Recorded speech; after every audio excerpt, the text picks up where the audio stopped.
examiner un point unique à son ordre du jour.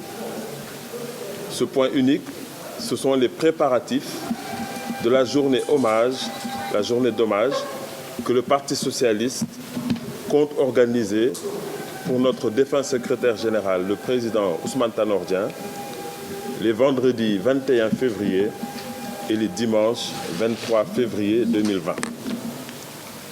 À l'occasion de cette réunion, la camarade secrétaire générale du parti, la présidente Aminata Mbengue Ndiaye, a tout d'abord demandé à l'ensemble du parti, l'ensemble des unions régionales, l'ensemble des composantes du parti, donc les structures affiliées, de se mobiliser pour rendre cet hommage à notre défunt secrétaire général, dont nous connaissons tous la grandeur, l'homme d'État qu'il était, l'homme politique éclairé qu'il était, l'enfant de la République, comme il se définissait lui-même, un homme aux qualités incommensurables.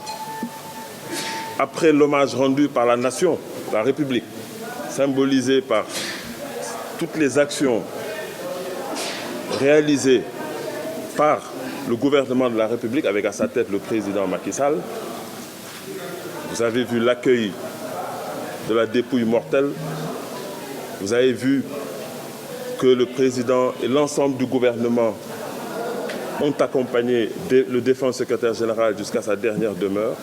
Et on a vu aussi les actes de générosité avec le baptême de l'une des sphères ministérielles qui porte désormais le nom de Ousmane Tanor Dieng. Après cet hommage de la République et l'hommage d'ailleurs d'autres entités, nous pourrions citer l'hommage du Haut Conseil des collectivités territoriales et également l'hommage de la Ligue de football professionnel pour montrer encore l'aspect multidimensionnel de l'homme Ousmane Tanor Dieng. Le Parti socialiste ne pouvait pas être en reste avec ce que nous prévoyons de faire. Nous aurons donc ces hommages en deux temps.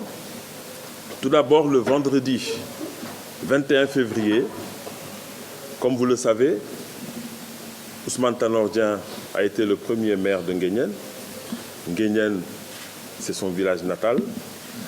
Et nous devions de retourner aux sources et démarrer nos festivités à Nguéniène par un récital de Coran le vendredi matin dès 9h, mais également en enregistrant à Nguéniène les hommages de ses parents de Nguéniène, mais également de ses camarades les plus proches du Parti socialiste qui partageaient avec lui la coordination PS de Nguéniène. Cela se passera vendredi. Donc je vais parler des récitals de Coran dès 9h, les lectures de Coran. Ensuite, il y aura un recueillement, bien sûr, sur la tombe de feu Ousmane Tanor Dieng. Et nous recueillerons donc les témoignages dont j'ai parlé tout à l'heure. Ensuite, ici à Dakar, à la maison du Parti socialiste Léopold Sédar Senghor, ce sera la grande journée hommage, le dimanche 23 février, à partir de 9h30 du matin. Des personnalités politiques du Sénégal et de l'étranger sont attendues. Là encore, faut-il rappeler que feu Ousmane Tanor Dieng a été un éminent membre de l'Internationale socialiste, où il a occupé de grandes fonctions, mais aussi où il a joué de très grands rôles. Vice-président du Comité Afrique de l'Internationale socialiste, président du Comité Afrique, vice-président de l'Internationale socialiste, etc., etc. Le monde politique qui n'appartient pas à l'Internationale socialiste est également attendu.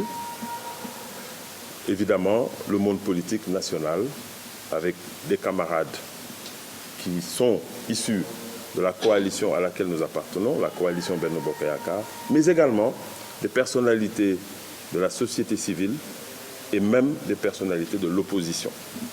Pour vous dire que même si la journée hommage est organisée par le parti invite tous les Sénégalais et adopte une démarche complètement inclusive, puisque Ousmane Tanor Dieng était avant tout, je le répète, un enfant de